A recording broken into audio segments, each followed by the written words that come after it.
चिमटा से रापी को पकड़ करके ले जा करके गंगा में डाला, जैसे कोई बिच्छू को पकड़े।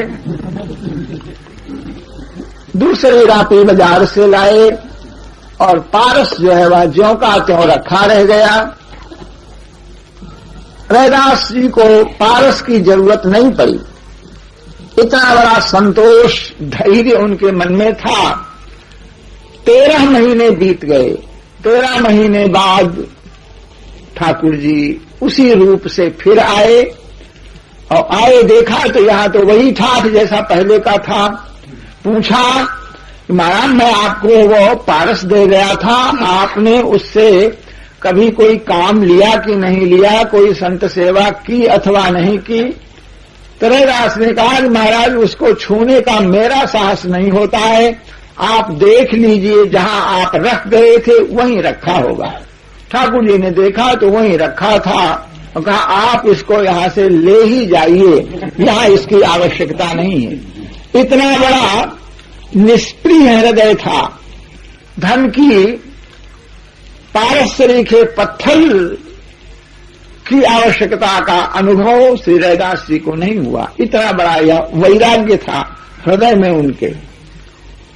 ठाकुर जी लेकर के चले गए। दूसरी बार अब ठाकुर जी ने एक दूसरी माया फैलाई। रैदास जी अपने ठाकुर की सेवा जब करने लग जाते सवेरे सवेरे, तो उस सेवा से जब भगवान का उत्थापन करते जगाते तो उस जगह उनको सोने की 5 मोहरें और मिल जाती। 5 मोहरें वहां दिखाई पड़ती। तो रैदास जी आश्चर्यचकित हो जाते, कहां से आ गई ये मोहरें? तो हाथ तो लगाते नहीं थे, अब वो चिमटा ढूंढते और चिमटे से पकड़ करके दूसरे किसी को देना ठीक नहीं, किसी को दे देंगे तो रैदास ने हमको सोने की मोहरें दी, यह दुष्प्रचार होगा, ये ठीक नहीं होगा। इसलिए वो गंगा जी को ही अर्पण करते, गंगा जी में मोहरें डाल देते। अब एक काम उनका बढ़ गया, रोज रोज उन मोहरों का प्रकट होना और उनको गंगा में फेंकना एक काम बढ़ गया। मन में पछताया करते कि देखो तो, और कलयुग आ गया। क्योंकि जिन संत महात्माओं को ज्ञान वैराग्य का उपदेश देना चाहिए, वो एक महात्मा आए तो उन्होंने पारस दिया, पारस दे गए, पारस का लोभ दिया उन्होंने, किसी तरह से उससे छुट्टी मिली तो ये भगवान जो है नित्य मोहरें देते हैं। तो बताओ, ये माया में फंसाने का उद्योग करते हैं। तो जिनका काम माया से बचाने का है और वे ही अगर माया में फंसावेंगे तो कौन बचेगा? अब कलयुग आ गया, आपने अपने मन में निश्चय कर लिया कि अब भगवान की सेवा हमको नहीं करनी, कल से ठाकुर जी की सेवा हमको नहीं करनी। मन में निश्चय कर लिया कि हम अब कल ठाकुर जी की सेवा नहीं करेंगे, अपना सवेरे हुआ राम राम करेंगे, कीर्तन करेंगे, ठाकुर की पूजा नहीं करेंगे, क्योंकि पूजा करने पर उन मोहरों को फेंकने जाओ। रोज रोज सामने मोहरें पड़ती हैं और किसी दिन मन में आवेगा कि इन मोहरों को रख लो। चित्त की वृत्ति एक सी नहीं रहती है, कभी मन में लालच भी पैदा हो सकता है। इसलिए अब ठाकुर की सेवा की हमको जरूरत नहीं, ऐसे ठाकुर की सेवा हमको नहीं करनी जो माया प्रकट करके माया में फंसाने का जाल फैला रहे हैं भगवान। यह विचार किया। इस विचार के बाद रात्रि में जब आपने शयन किया तो राम जी ने दर्शन दे करके और कहा कि राखो अर मेरी, हमारा जो आग्रह है उसे स्वीकार करो।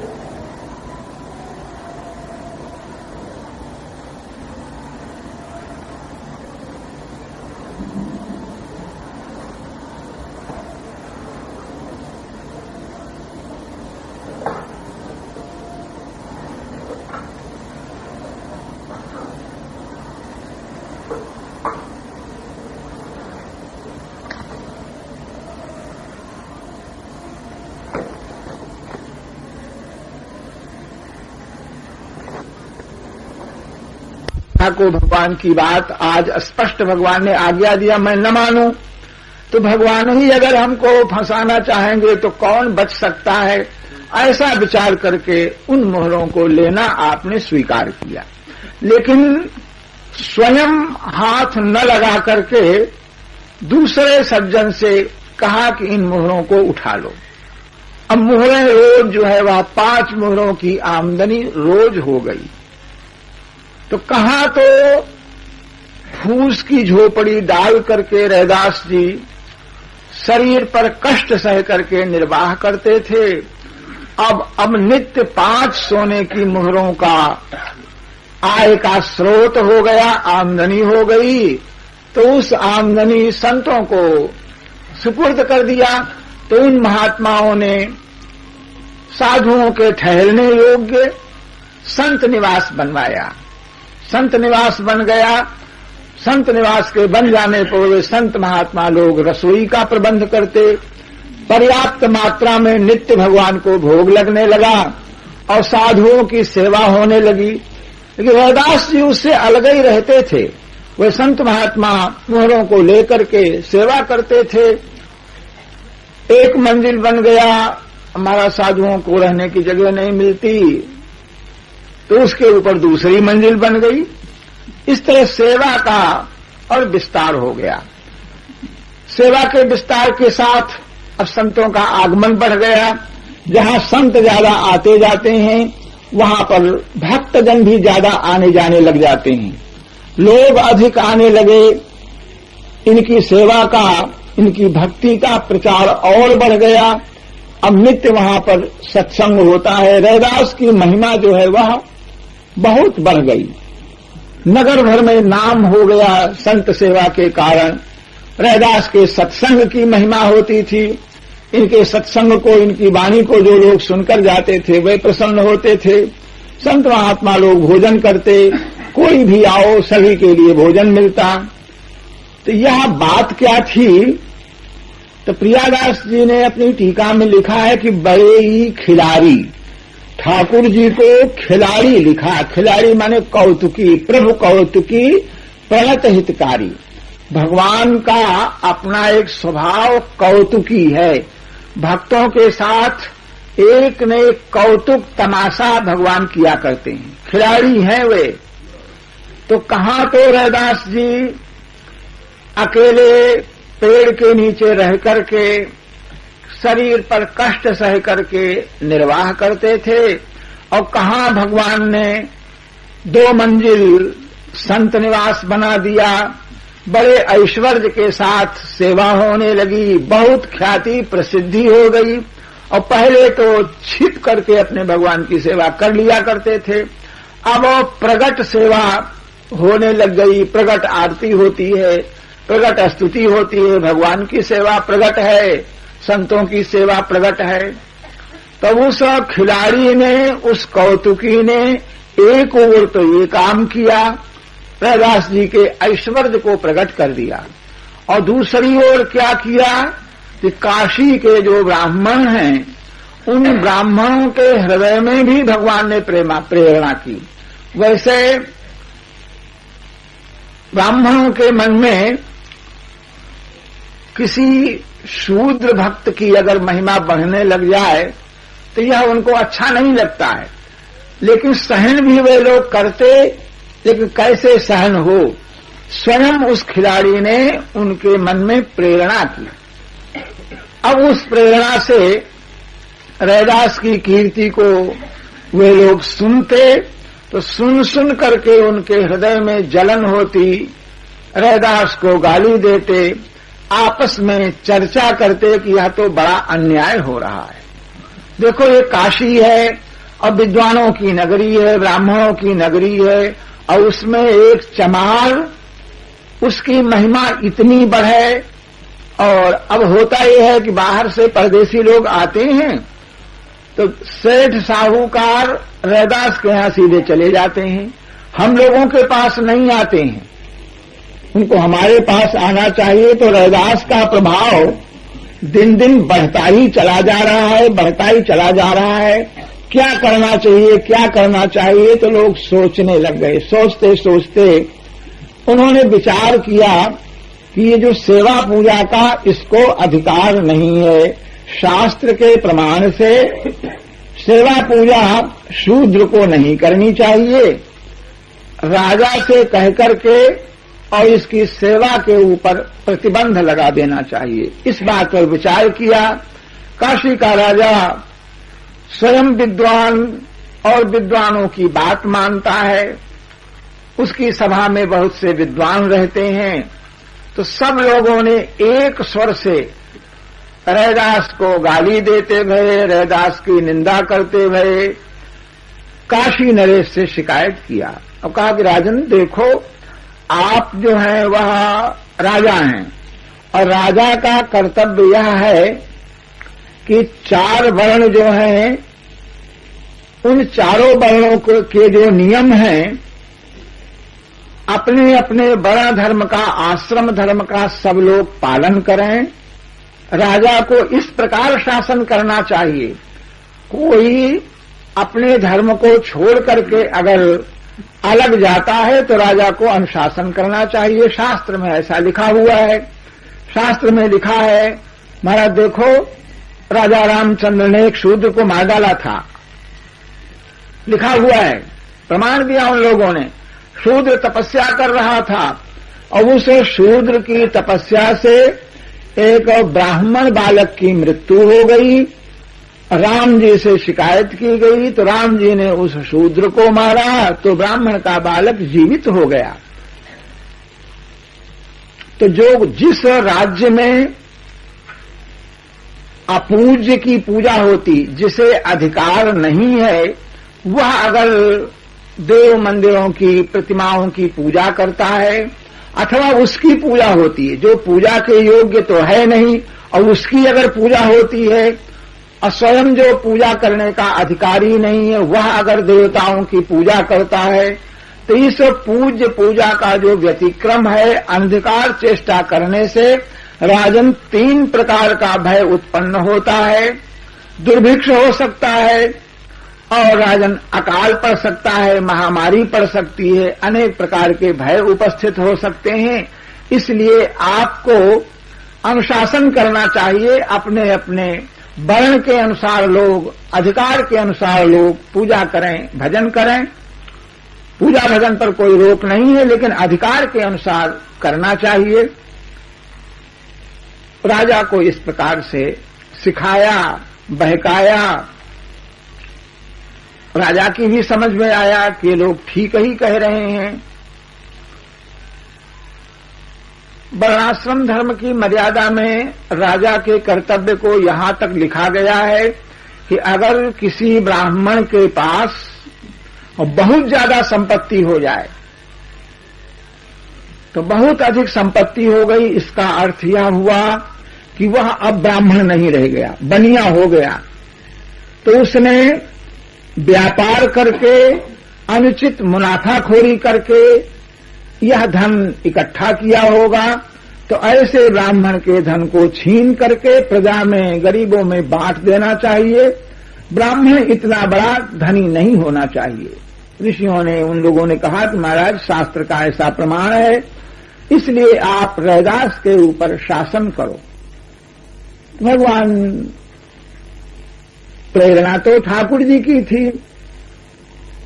काशी नरेश ने इस बात को स्वीकार किया और अपने सिपाही को भेज करके रैदास जी को और रैदास जी के सेव्य जो ठाकुर जी हैं दोनों को बुलवा लिया। रैदास जी आ गए। राजा की सभा है, ब्राह्मण लोग बैठे हुए हैं। रैदास जी अपने ठाकुर जी को लेकर के आए। ठाकुर जी के लिए बीच में एक तख्त रखा गया, उस तख्त के ऊपर ठाकुर जी को विराजमान करा दिया गया। ब्राह्मण लोग अपने शास्त्र के नियम के अनुसार उन लोगों ने अपने प्रवचन में, अपने प्रमाणों में रैदास को अनधिकारी सिद्ध किया और कहा कि अनधिकार चेष्टा न करके तुम अपने अधिकार के अनुसार भगवान का भजन करो, राम राम कहो, मूर्ति पूजा के भगवान की जो शालिग्राम की पूजा करते हो इसके अधिकारी नहीं हो तुम, इस पूजा को छोड़ दो। तो रैदास जी ने राजा से कहा कि महाराज मैं स्वयं अपना अधिकार नहीं मानता हूं, ये बात ठीक है, लेकिन ठाकुर ही अगर अपनी पूजा के लिए हमको आदेश दें, मैं ठाकुर को कहीं लेने नहीं गया और ठाकुर ही मेरे पास आए हैं और उनकी आज्ञा से, उनकी इच्छा से ही मैं उनकी पूजा करता हूं। मैं पूजा क्या करूंगा, पूजा करना क्या जानूं। और वे ठाकुर हमसे अगर राजी हैं तो हम पूजा के अधिकारी माने जाएं, और ये ब्राह्मण लोग अगर कह रहे हैं कि अधिकारी नहीं है तो अधिकार की ही परीक्षा होनी चाहिए। आप जैसे चाहो वैसे आप परीक्षा कर लो। राजा की समझ में आ गया।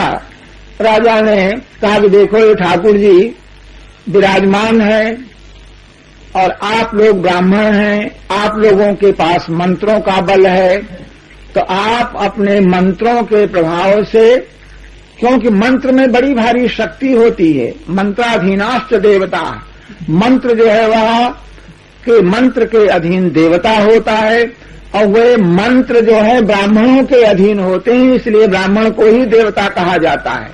तो तुम लोगों के समीप मंत्र है, मंत्र के अधीन देवता रहते हैं, जिस मंत्र को पढ़ दो वह देवता आ जाता है, आप लोग देवताओं को बुला लेते हैं। तो अपने मंत्रों के प्रभाव से, स्तोत्रों के प्रभाव से आप ये जो ठाकुर जी हैं, इन ठाकुर जी को अगर आप अपने पास बुला लें तो पूजा करने के अधिकारी आप माने जाएंगे, और रैदास इनके पास अगर इनके ठाकुर चले जाएं तो पूजा के अधिकारी ये माने जाएंगे। मैं कैसे कहूं कि तुम पूजा मत करो। राजा ने यह निर्णय कर दिया, ब्राह्मणों को हौसल दिया। ब्राह्मण लोग बेचारे, अब उनमें इतना बड़ा आत्मबल तो नहीं था। भगवान ने वस्तुतः जो इनको प्रेरणा दी थी वह इसलिए रैदास की महिमा को बढ़ाना चाहते थे ठाकुर जी, इसलिए उन्होंने ब्राह्मणों को ऐसा करने की प्रेरणा दी।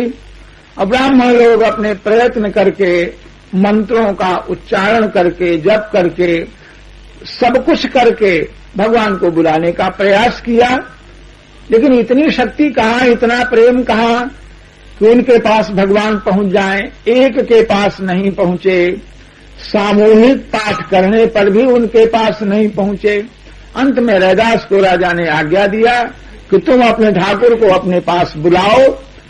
सभा के बीच में दूर तुम बैठे हो, बीच में यहाँ ठाकुर हैं, अगर तुम्हारे पास पहुंच जाएं तो तुम्हारे ठाकुर हैं, तुम उनकी पूजा कर सकते हो। तो रैदास जी महाराज ने ठाकुर से विनती की, प्रार्थना की। रैदास की विनती का तात्पर्य, अंतिम तात्पर्य यह था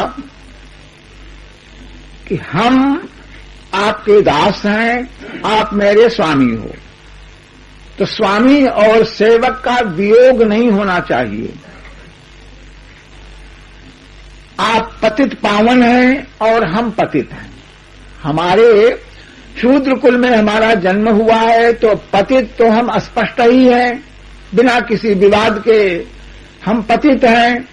रैदास जी ने अपनी जाति को छिपा करके अथवा प्रशंसा की बात कभी नहीं कही। जहां उनके पदों में आता है तो लिखा है अपने को कि ढला ढोर ढोवंता, मरे हुए पशुओं को ढोने वाला मैं। बार बार अपने को कह रैदास चमारा, रैदास चमार ऐसा कहता है। अपने को चमार कहने में रैदास जी कभी संकुचित नहीं हुए। आज सभा में भी रैदास जी ने भगवान से प्रार्थना की, उनकी कीर्ति का वर्णन किया और भगवान को पतित पावन कह करके अपने को पतित कहा, और कहा कि आज अवसर है सभा के बीच में, पतित पावन नाम आज साँच कीजिए, अपने पतित पावन इस नाम को आज सत्य कीजिए। मैं नहीं कहता हूं कि आप मेरे बुलाने से इन ब्राह्मणों का तिरस्कार करके अब मेरे पास आ जाइए, भले मत आइए मेरे पास। आप मेरे पास नहीं आना चाहते हैं तो मुझको अपने पास बुला लीजिए, अर्थात मैं शरीर को छोड़ करके आपकी सेवा में आपके समीप पहुंच जाएं। हमारा भक्त का, भगवान का, हमारा आपका वियोग नहीं होना चाहिए। पतित पावन नाम को आप सत्य कर दीजिए, विलंब छाड़ी आइए और कितो बुलाए लीजिए। पतित पावन नाम आज साँच कीजिए। रैदास जी ने इस आशय का पद गाया, भगवान से प्रार्थना की, तो भगवान तो प्रेम के अधीन हैं। और ये आज रैदास की महिमा को बढ़ाने के लिए भगवान ने यह प्रेरणा ब्राह्मणों के मन में की थी और स्वयं वहां से रैदास की गोद में आ गए। सब लोगों ने देखा कि ठाकुर जी रैदास की गोद में पहुंच गए और राजा को अब निर्णय देने में रैदास भगवान की पूजा के अधिकारी हैं, ये इनके भगवान हैं, तुम अपने भगवान की पूजा करो। तुम्हारे घर में जो भगवान है वहां पूजा करने रैदास नहीं जाते हैं, नहीं जाएंगे, लेकिन इनके घर में इनके जो भगवान हैं उसकी ये पूजा करें, इस पर कोई प्रतिबंध नहीं लगाया जा सकता है। रैदास भगवान की पूजा के, अपने भगवान की पूजा के अधिकारी सिद्ध हो गए, भगवान को लेकर के आए। अब रैदास जी की महिमा और ज्यादा बढ़ गई।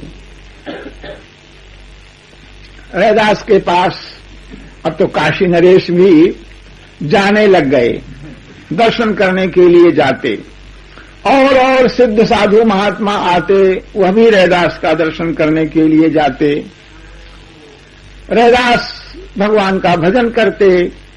एक बार गोरखनाथ नाम करके एक सिद्ध संत थे, उसी जमाने में कबीर रैदास ये समकालीन है, गोरखनाथ भी उसी समय में थे। तो किसी दिन रैदास जी के समीप पहुंचे, बैठे और बोले, रैदास जी हमको प्यास लगी है। तो रैदास जी ने उनके पास जो एक कुंड में पानी रखा था उसी में से पानी गोरखनाथ जी के खप्पर में कर दिया, ले लिया उन्होंने और लेकर के उसको फेंका भी नहीं, लेकिन पीने का भी साहस नहीं हुआ। मन में आया कि कहीं इसमें तो रैदास जी चमड़ा भिगाते होंगे और इस पानी को मैं कैसे पी लूं। पीने का साहस नहीं हुआ, लेकिन फेंका भी नहीं। जानते थे कि रैदास के हाथ से दिया हुआ पानी है और हमने पीने के लिए मांगा है, तो अगर अपेय होता तो शायद वे हमको न देते, लेकिन उस कुंडी से दे दिया है। दुविधा में पड़ गए, उस पानी को लिए और कबीर के यहां आ गए। तो कबीर के यहां आने पर कबीर की एक कन्या थी जिसका उन्होंने पालन पोषण किया। कबीर के कमाल नाम करके एक पुत्र वस्तुतः उनके द्वारा उनका पालन हुआ था, इसलिए वह पुत्र कमाली और कमाल ये लड़के लड़की थे। तो बेटी कमाली ने कहा, गोरखनाथ जी से पूछा कि आपके खप्पर में यह जल कैसा है, कहां से ले आए। तो उन्होंने कहा कि मैं रैदास के यहां गया था और रैदास जी का दिया हुआ जल है, रैदास जी का दिया हुआ जल है। यह सुनकर के कमाली ने उस पानी को पी लिया। पानी पीने के बाद उस जल का प्रभाव कमाली के ऊपर हुआ और कालांतर में कमाली का विवाह हुआ। विवाहित होकर के वह किसी संत के साथ मुल्तान को पहुंच गई।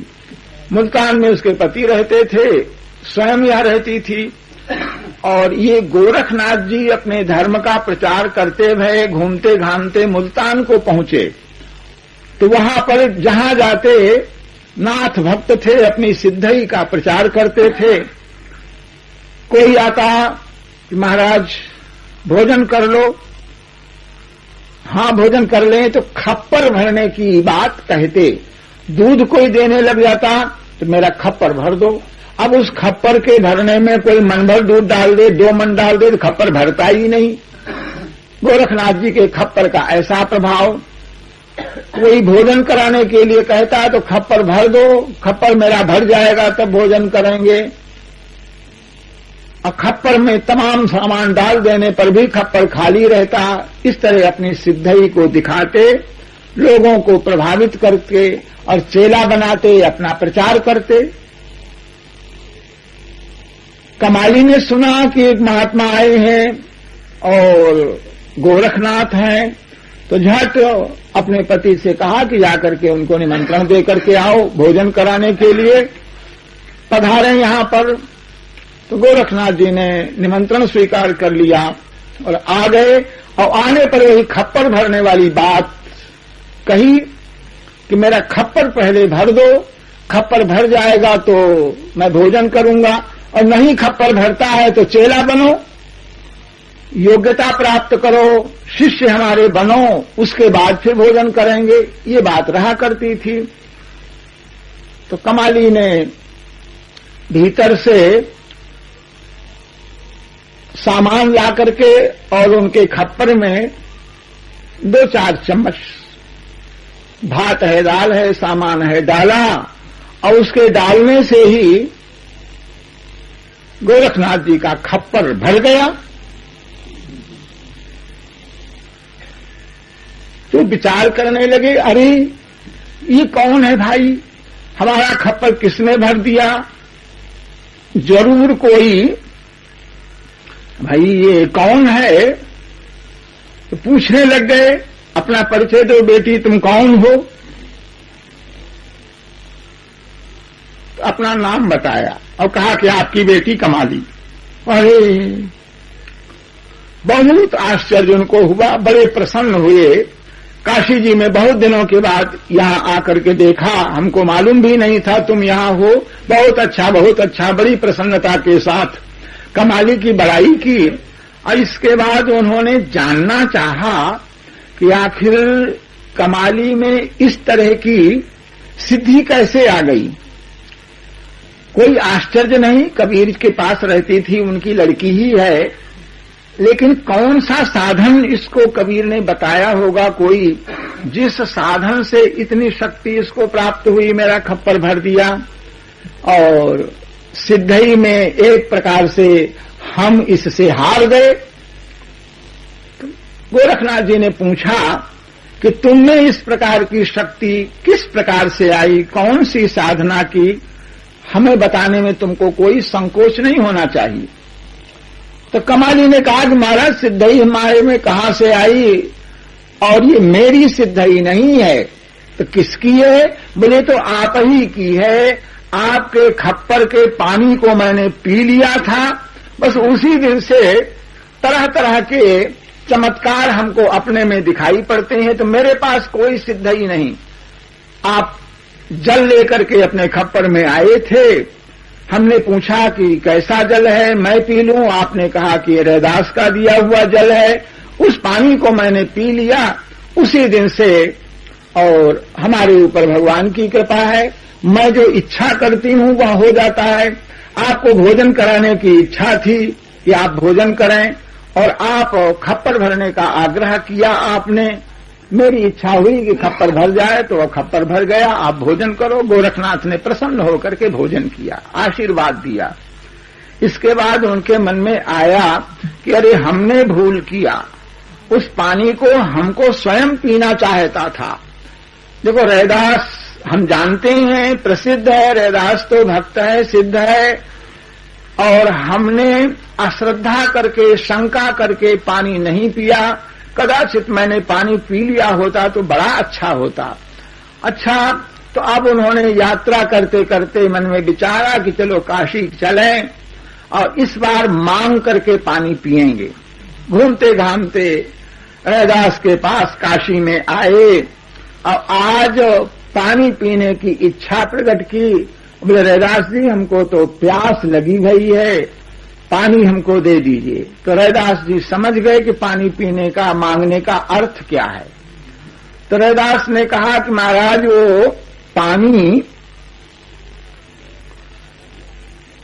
देते थे, प्याते थे, तब पिया नहीं। जब मैं आपको पानी पिलाना चाहता था उस समय तो आपने पिया नहीं, और जिन पिया को जान लिया, जिसने उस पानी को पिया वह अपने प्रियतम को पा गया, इष्ट देव की प्राप्ति हो गई।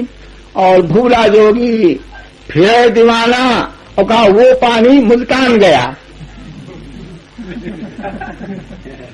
तुम मुल्तान से लौटे हो तो वो पानी तो मुल्तान में है, वो सिद्धि कमाली के पास है। और महाराज इस समय तो ये हमारा सामने जो पानी रखा हुआ है, इस समय तो ये चमड़ा भिगाने का पानी है, वह पानी नहीं। तो बात यह थी कि उस समय जब इन्होंने पानी मांगा था तो रैदास जी ने मानसी सेवा करने के बाद अवकाश पाया था, तो मानसी सेवा का भगवान का प्रसाद जो जल था वह उन्होंने दिया था उस समय जो पानी था।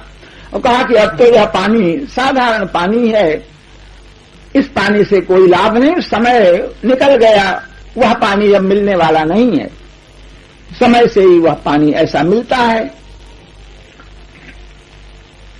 इसी तरह से एक बार राजा तो आता ही जाता था रोज। रैदास जी भगवान की पूजा करके आसन पर बैठे हुए थे और पूजा के बाद